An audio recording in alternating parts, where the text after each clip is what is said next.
Hey, you got the Captain Fuzzy here, and um, I've seen quite a few requests for clarification on how to lock items to models, how to lock models to other models, and how to lock models to vehicles. So I'm going to kind of give you a little bit of a demonstration of how the whole locking thing works. And with that, let's go ahead and get started. The first thing we're going to need is we're going to need a model. And I'm going to use the TF2 models, the Scout in particular, just simply because this is what's most commonly used. So I'm just going to type in HWM slash Scout and have it find my model for me. And it's not in there. HWM Scout is in the TF Movies folder. So we're going to go ahead and open him, and now we have our Scout. And let's position him. Let's select the root transform and drag the default slider. And of course that drops him right in the middle of the scene, but he's facing the wrong way. Well, that's easily fixed. There's two ways of doing this. You can grab this manipulator and just turn him around, which, I mean, that works. Or I'll hit Control Z and put him back. Or you can double click here and highlight this first number and then type in -180 and hit enter, and that will turn him around into his proper position. Either way, whatever you find easier to do. But anyway, he's positioned. And his eyes are not looking right, and since I'm a little OCD, I'm going to go ahead and position his eyes. Just select his face, come down to the local view target factor slider, grab it and drag it all the way to the right, and his eyes are now in position. So now we have that all set up. So now we can get to work with how to lock an item to him. Now, typically, you want to position him in whatever position you want to use, but for the sake of brevity here and trying to keep this as short as possible, I'm going to go ahead and use a sequence to position him into a position that I want, and then I'm going to show you how to lock a weapon to him. So let's just go ahead and import a sequence on him. Let's do run melee, because I'm going to give him a ball bat. And I'm just going to go ahead and drag the slider over here so that he's actually running, so that I can illustrate how all the locking works. And we'll just go ahead and hit open, and there we go. Hit enter to confirm, and there we go. Our Scout is in position. Now, the easiest way to do this with the TF2 items and characters only is to highlight the Scout, right click, go down to add Team Fortress item and click on that.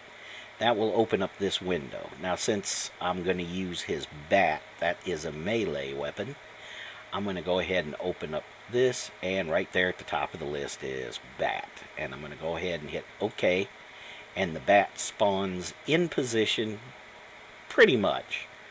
If I switch to my work camera here, you will notice it's not perfectly positioned.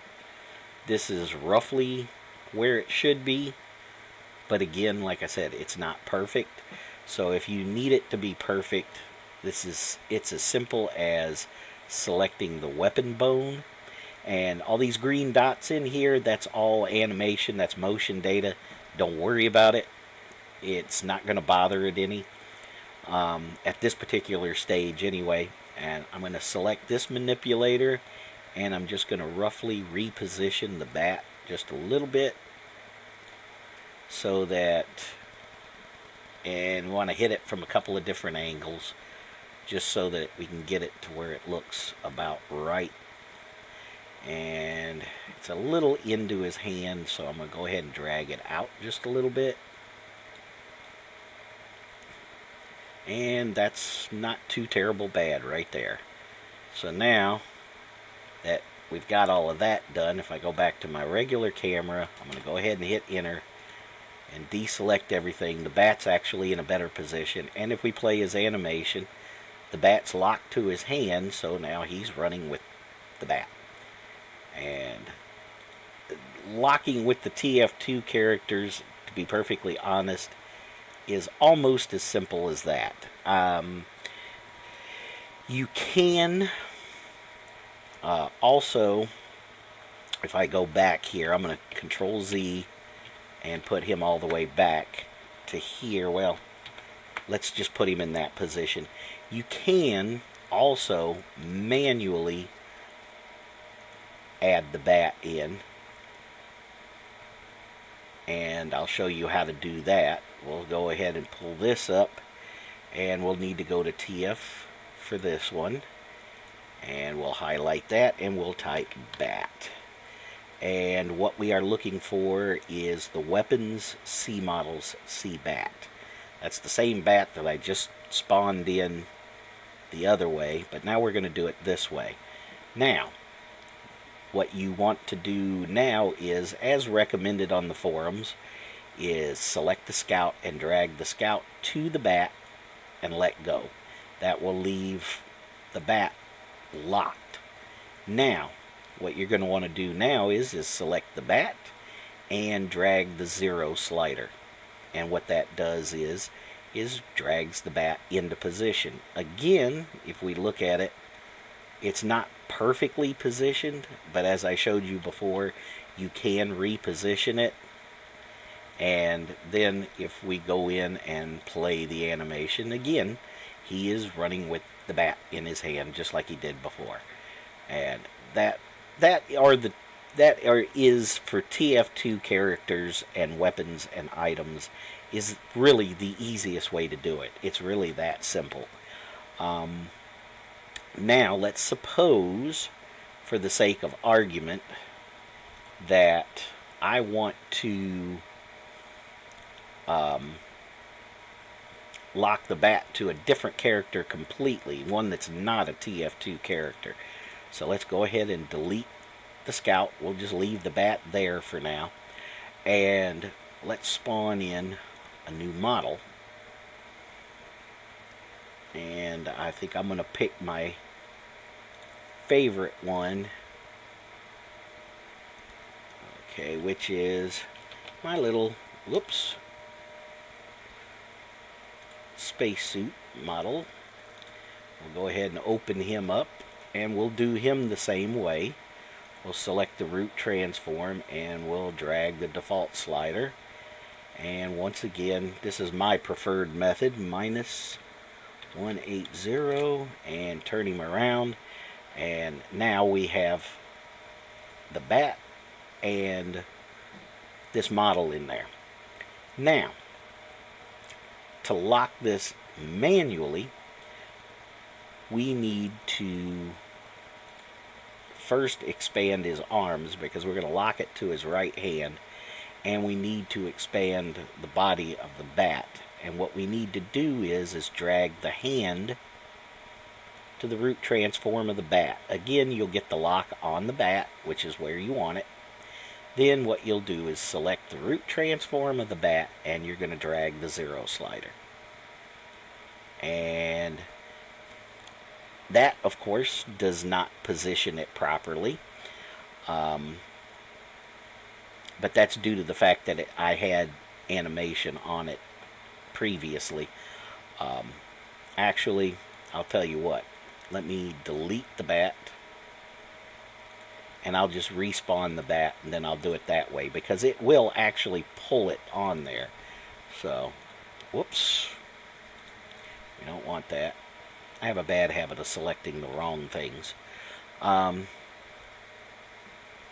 go ahead and get in the TF folder and go ahead and type in bat. Get the CBAT model once again. We'll open it up, we'll spawn it in, and we'll expand these guys, and we will grab the hand and drag it to the root transform of the bat, getting the lock on the bat.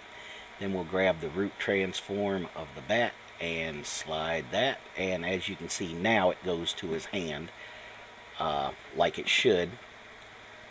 I'll go ahead and hit enter, and if I switch back here, you'll notice though one big difference: it does not position itself correctly, and that's because this is not a TF2 character and I'm using a TF2 item, so they're set up a little bit different.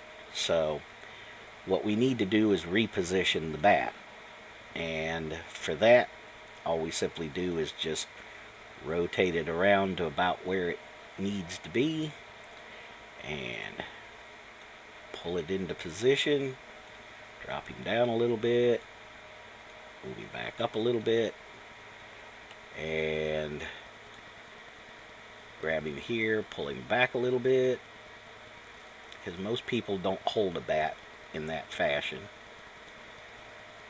They hold it right about there. So now, again, I'm not going to go through posing all the fingers and all of that kind of stuff because that's not really necessary for this.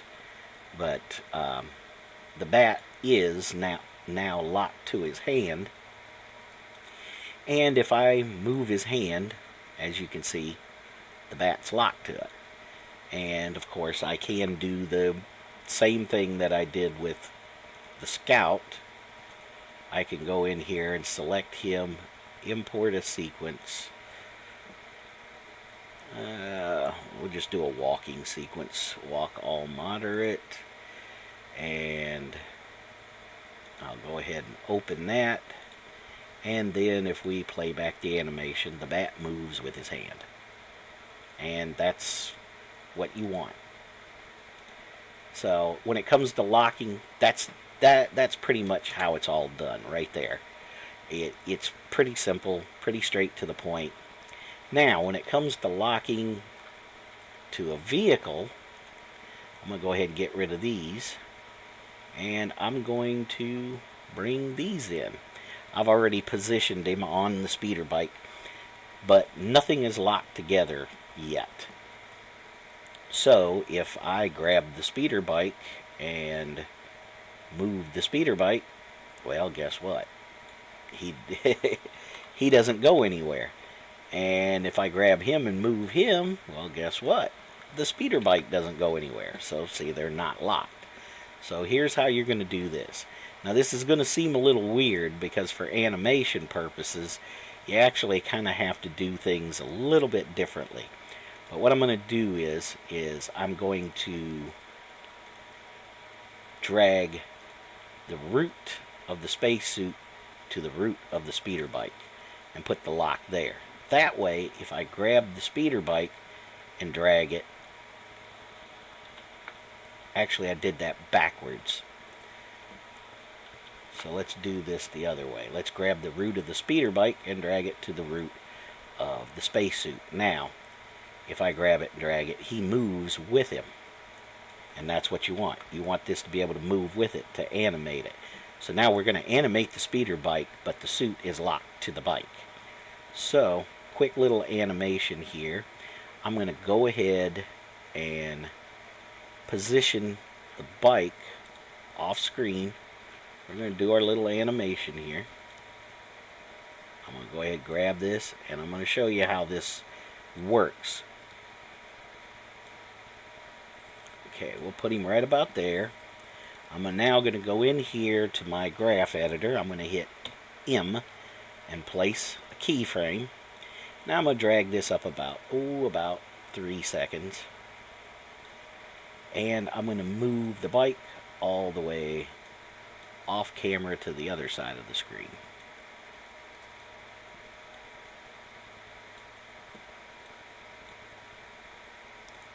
Like so.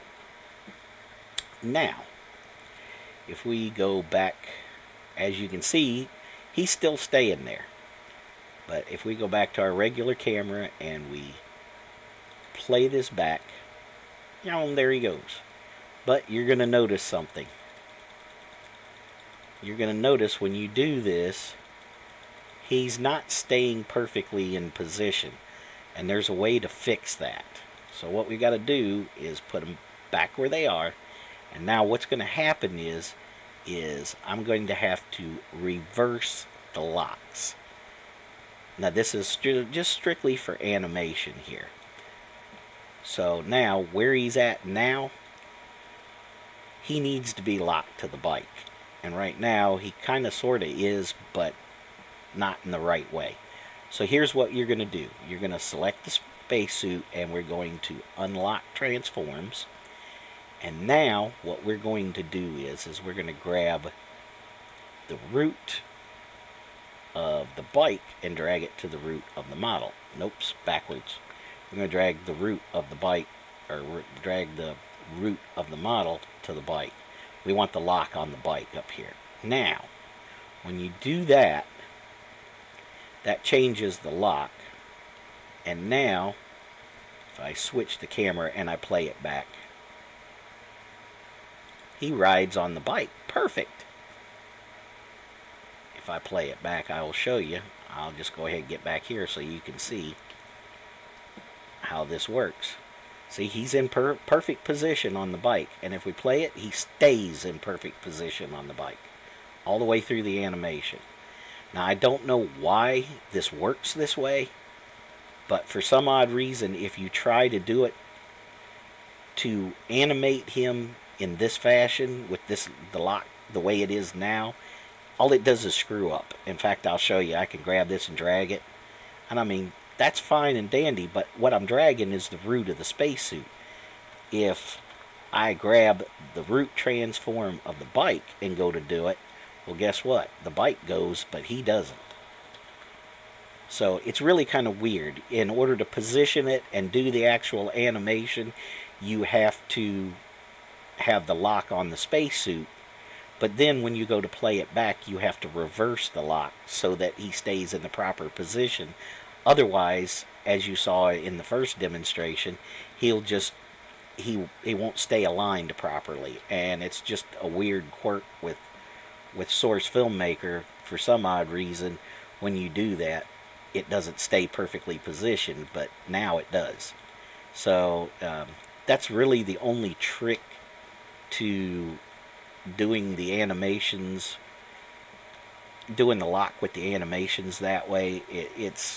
It's really kind of wild like that, and I'm not 100% sure why it works that way, but that's how it works. Because as you can see, there he goes. And he's perfectly positioned.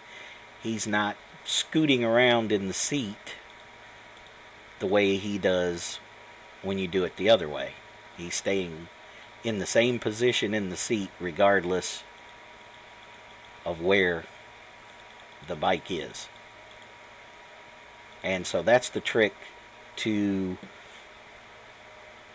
doing vehicle locks. See, he's staying perfectly in position now. And that's because you do the animation, as I stated, you do the animation with the suit locked, and then reverse it to actually play back the animation, and the character will not move around. He will stay in the position you put him in on the vehicle, and he'll always stay in that exact same position. He won't move out of it. And like I said, that's just a weird quirk of Source Filmmaker. For some odd reason, that's the way it works when it does that. And like I said, I really don't know why it works that way, but that's how you perform a lock for a vehicle animation. And yeah, I know it's weird, but that's, in all honesty, that's just how it works. And as you can see, I'm demonstrating it here. If I try to move anything, then of course if I try to move the bike, like I said, it doesn't stay put. And if I try to move the spacesuit, then the whole thing moves. So really, it's kind of weird that it works that way, but that's how it works. So there you go, vehicle locking. And this is the Captain, Captain Fuzzy. If you have any questions, any comments, feel free to contact me. I'm on my YouTube channel, which there's a link for it on my Steam profile, or I'm usually lurking around the Source Filmmaker discussion boards. You can contact me there. You can leave a message for me on my Steam profile or on my YouTube channel, and I will try and get back to you just as quickly as I possibly can. So there you go. There you have it. Locking items and locking vehicles in Source Filmmaker. It's really just that easy. I'm the Captain, and I'm out of here.